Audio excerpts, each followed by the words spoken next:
Hello बच्चों, आज हम कक्षा 10वीं के एक्सरसाइज 3.5 का आखिर के 2 सवाल बनाएंगे। यही बाकी 2 सवाल रह गए हैं। इस चैप्टर का बाकी सारे सवाल बन गए हैं। तो चलिए आखिर के 2 सवाल हम बनाते हैं। इसमें बोल रहा है कि एक राजमार्ग पर 2 स्थान है, ए और बी। मान लेते हैं यहाँ पर 2 कोई स्थान है। एक स्थान का नाम ए है और दूसरा स्थान का नाम बी है। बोल रहा है कि एक कार ए से चलती है और दूसरी कार बी से। इन दोनों के बीच की दूरी है जो वो 100 किलोमीटर है हमारा। अच्छा, अब 2 कार है। मान लीजिए एक कार यहां पे है और एक कार यहां पे है। तो बोला जब दोनों कार एक दूसरे की एक ही दिशा में चलती है, मतलब ये कार भी इस दिशा में चल रही है और ये कार भी इस दिशा में चल रही है, तो दोनों कार एक दूसरे से 5 घंटे बाद मिल जाती है। मतलब साफ है कि दोनों जो कार है दोनों का अलग अलग चाल है।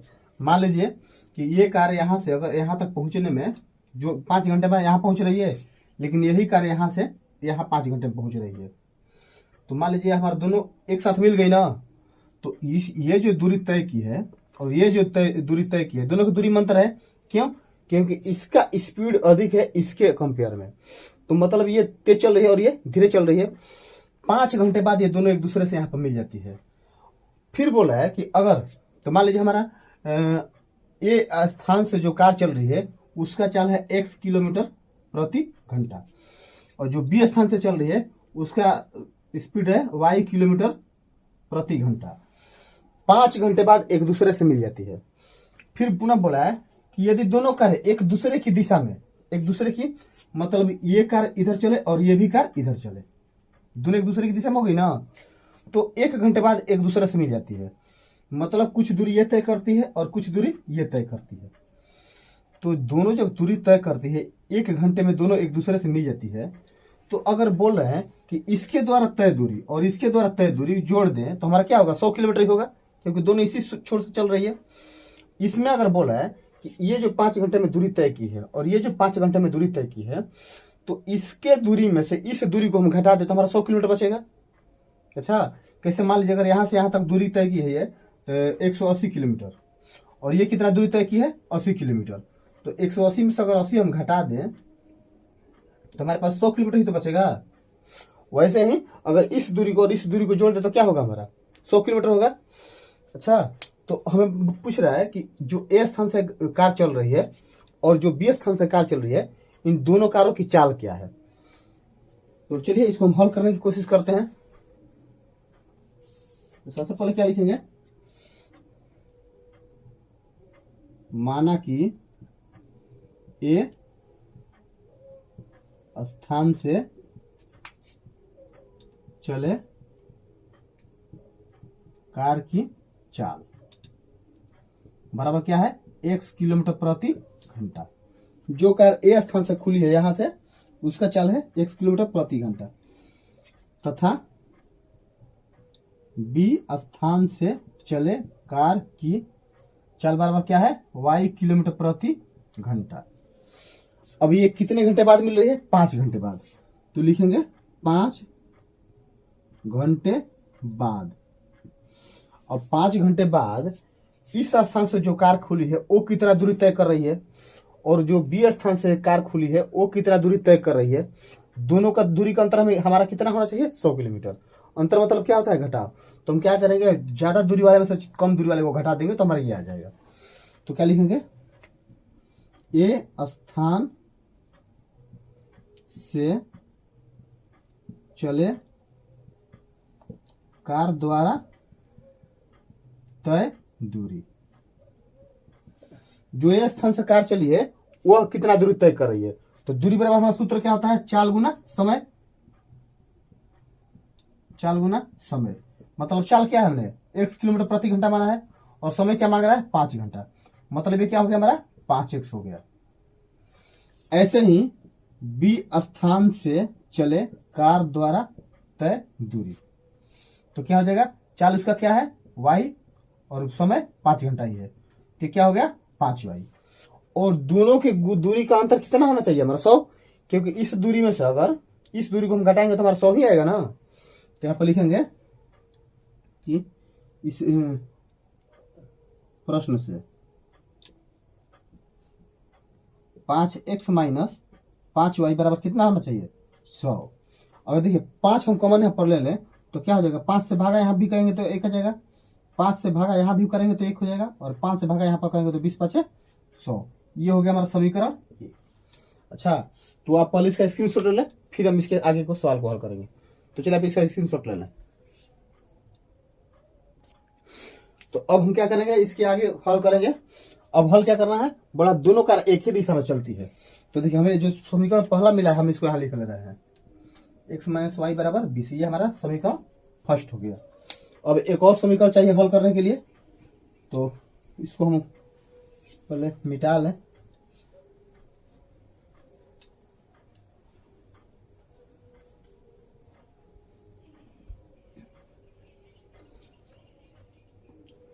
देखिए अब बोल रहा है कि अगर दोनों कार एक ही दिशा में चले तो क्या लिखेंगे यहां पर, पुनः प्रश्न से।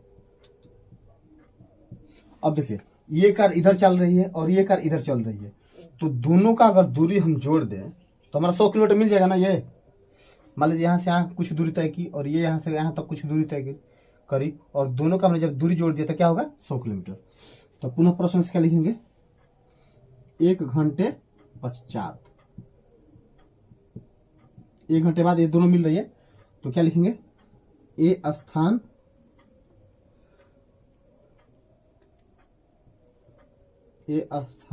से चले कार द्वारा तय दूरी बराबर, दूरी का सूत्र क्या होता है, चाल गुना समय। और चाल जो ए स्थान से चली उसका क्या माना है हमने, x माना है, और समय कितना लग रहा है, 1 घंटा लग रहा है, तो ये क्या हो गया हमारा x। ऐसे ही बी स्थान से चले कार द्वारा तय दूरी बराबर, इसका चाल क्या है y किलोमीटर और समय क्या लग रहा है 1, तो ये क्या हो गया y। अब बोल रहा है कि इसके दूरी को और इसके दूरी को हम जोड़ दें तो हमारा 100 किलोमीटर पूरा होता है। क्या लिखेंगे हम, क्या x प्लस वाई बराबर क्या हो गया 100 किलोमीटर। ये हो गया हमारा समीकरण 2। अब हम क्या करेंगे कि समीकरण 1 और समीकरण 2 को लेकर चलेंगे। यहाँ पर हम समीकरण 2 पर लिख रहे हैं, ये हो गया हमारा समीकरण 2। अब दोनों समीकरण को लेकर चलेंगे तो हमें आंसर मिल जाएगा। तो पहले आप इसका स्क्रीनशॉट ले लें। चलिए अब हम इसको इरेज करते हैं।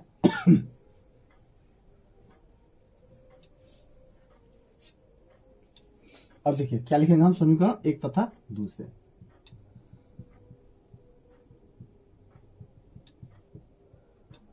एक तथा 2 से हमारा पहला समीकरण क्या है, x माइनस वाई बराबर 20 समीकरण 1, और एक है x प्लस वाई बराबर 100 समीकरण 2। देखिए ये प्लस है ये माइनस है, कट जाएगा, तो हमारा क्या बचेगा यहाँ पर 2x बराबर क्या हो जाएगा 120। तो x बराबर क्या हो जाएगा 120 बटा में 2, इसलिए x बराबर क्या हो जाएगा हमारा 60 बराबर कटेगा जी 60। ये क्या हो गया 60 किलोमीटर प्रति घंटा। मतलब जो कार ए स्थान से चली है उसका स्पीड क्या है 60 किलोमीटर प्रति घंटा। अब यहां पर हम लिखेंगे समीकरण 1 में x का मान रखने पर, तो समीकरण 1 हमारा क्या है, x माइनस वाई बराबर 20। तो x का मान क्या है हमारा 60 न जी, बराबर 20 माइनस वाई बराबर क्या हो जाएगा 20 माइनस 60, तो माइनस वाई बराबर क्या हो जाएगा -40, माइनस माइनस कट गया तो वाई बराबर क्या हो गया 40। मतलब जो कार स्थान बी से चली है उसका स्पीड क्या है 40 किलोमीटर प्रति घंटा। तो हम क्या लिखेंगे ए स्थान से चली कार की चाल, चली कार की चाल का बराबर 60 किलोमीटर प्रति घंटा, और बी स्थान से चली कार की चाल बराबर क्या हो जाएगा 40 किलोमीटर प्रति घंटा। और यही क्या होगा हमारा प्यारा सा आंसर होगा। उम्मीद है कि सवाल आपको समझ में आया होगा। तो चलिए आप इसका पहले स्क्रीनशॉट ले लें, इसके बाद इस चैप्टर का हम आखिरी सवाल को हल करेंगे। चलिए आप स्क्रीनशॉट ले लें। अब हम इस चैप्टर के आखिरी सवाल को बनाएंगे। यह इस चैप्टर का आखिरी सवाल है। बोला है एक आयत का क्षेत्रफल 9 वर्ग इकाई कम हो जाता है यदि उसकी लंबाई में 5 इकाई कम कर दी जाती है और चौड़ाई 3 इकाई बढ़ा दी जाती है। बोला कोई आयत है, अगर उसकी लंबाई में हम 5 इकाई कम कर दें और चौड़ाई में 3 इकाई बढ़ा दे तो उसका जो मूल क्षेत्रफल है उसमें वो 9 इकाई की कमी आ जाती है। फिर दूसरा कंडीशन में बोला कि यदि हम लंबाई को 3 इकाई बढ़ा दे और चौड़ाई को 2 इकाई बढ़ा दे तो क्षेत्रफल में 67 इकाई की बढ़ोतरी हो जाती है। तो आयत का लंबाई हमें और चौड़ाई ज्ञात करना है। सवाल बहुत ही सिंपल है, चलिए हम लोग बनाते हैं। सबसे पहले क्या करेंगे कि मानेंगे हम, माना कि आयत की लंबाई बराबर x इकाई है। इकाई यूनिट दिया तो इकाई लिखेंगे, सेंटीमीटर देगा तो सेंटीमीटर लिखेंगे, मीटर देगा तो मीटर लिखेंगे, किलोमीटर देगा तो किलोमीटर लिखेंगे।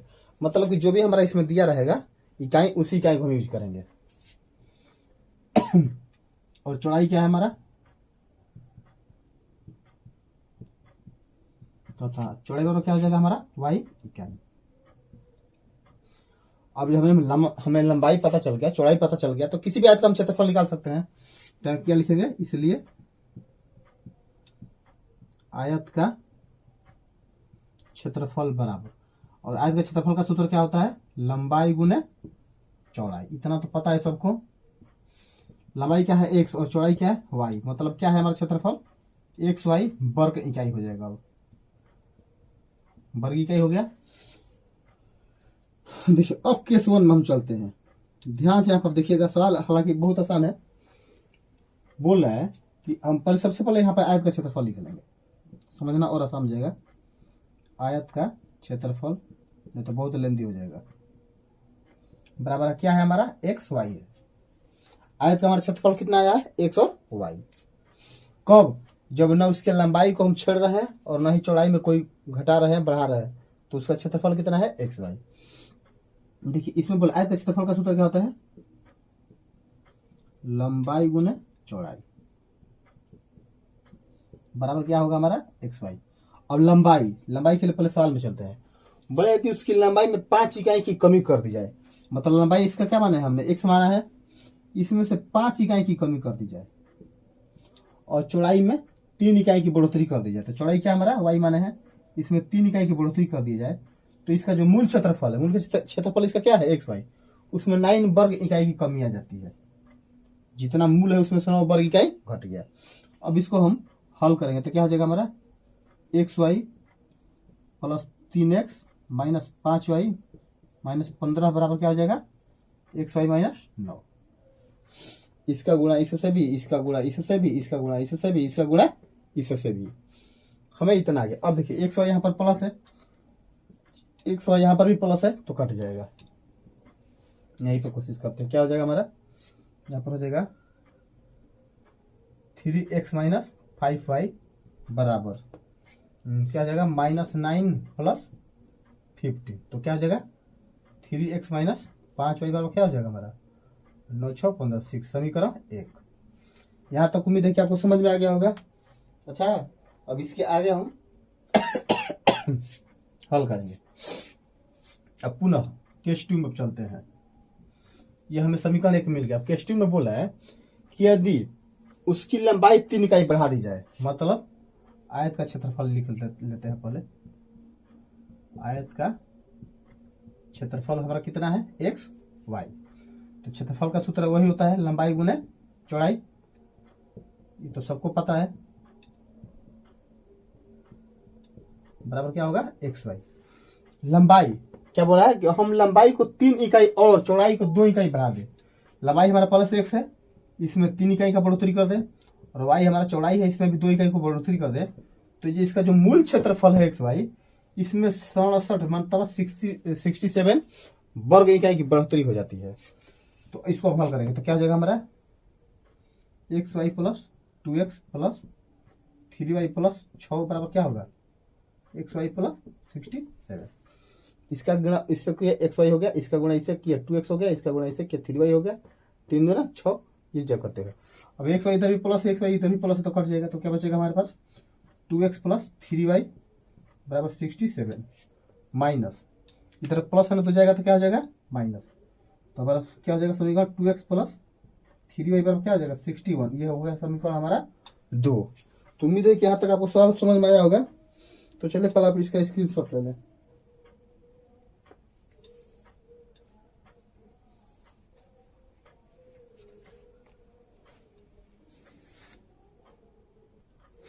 अब क्या होगा कि हम दोनों समीकरण को लेकर चलेंगे। समीकरण 1 हमें मिला है, समीकरण 2 मिला है, दोनों को हल करेंगे तो हमें लंबाई और चौड़ाई मिल जाएगा। तो थोड़ा पहले हम बोर्ड को साफ कर ले। यहाँ तक आप स्क्रीनशॉट ले लिए हैं, अब इसके आगे हम हल करते हैं।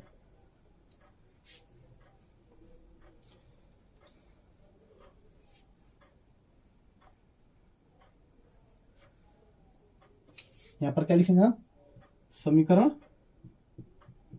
1 तथा 2 से समीकरण 1 हमारा क्या है 3x माइनस 5y बराबर 6 समीकरण 1, और क्या है 2x प्लस 3y बराबर 61 समीकरण 2। अब इन दोनों में देखिए कोई मान कट रहा है क्या, कोई नहीं कट रहा है, तो इसको कटाने के क्या करेंगे हम बराबर करेंगे। तो चलिए हम y को बराबर करते हैं, तो इसका संख्या से इसमें गुणा कर देंगे और इसके संख्या से इसमें गुणा कर देंगे, ये तो आपको पता है। अब 3 से गुणा कीजिए, क्या होगा 3 3 के 9x माइनस 15 15y बराबर 36 18 समीकरण 1। ये हो जाएगा 5 दूना 10x प्लस 15 y बराबर 61 पचे क्या हो जाएगा 5 6 पचे 30 305 समीकरण 2। अब देखिए यहाँ माइनस 15y है, यहाँ प्लस 15y है, कट गया। अब हमारा y कट गया, क्या बचा x, तो क्या लिखेंगे 10 9 19 x बराबर क्या हो जाएगा हमारा 323।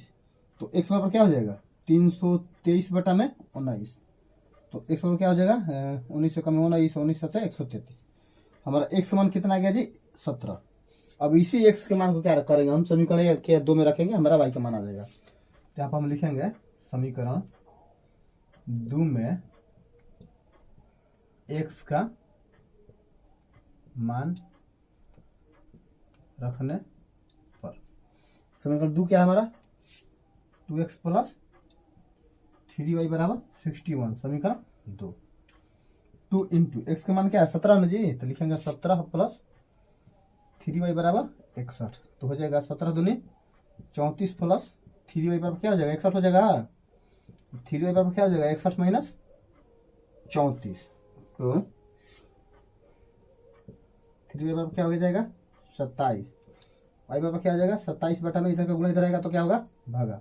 इट मीन्स y बराबर क्या हो जाएगा 9 3 27 9 बार में कटेगा, तो हमें y का मान 9 मिल गया। अब हमें हमारा y है क्या है, तो हमने आयत का क्षेत्र आयत का चौड़ाई को y माना था और आयत के क्षेत्रफल को हमने लंबाई को 19 x माना था।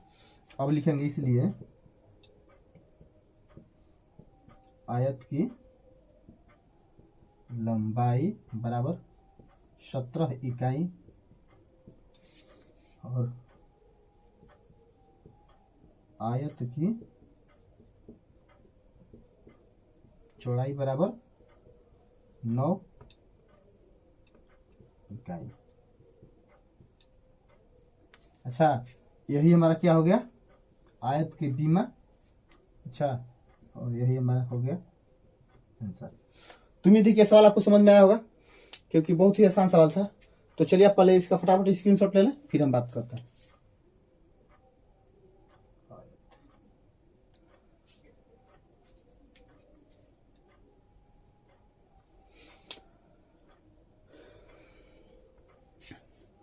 तो बच्चों आज हमने एक्सरसाइज 3.5 समाप्त कर लिया। इसके आखिर के जो 2 सवाल बचे थे हमने हल कर लिया।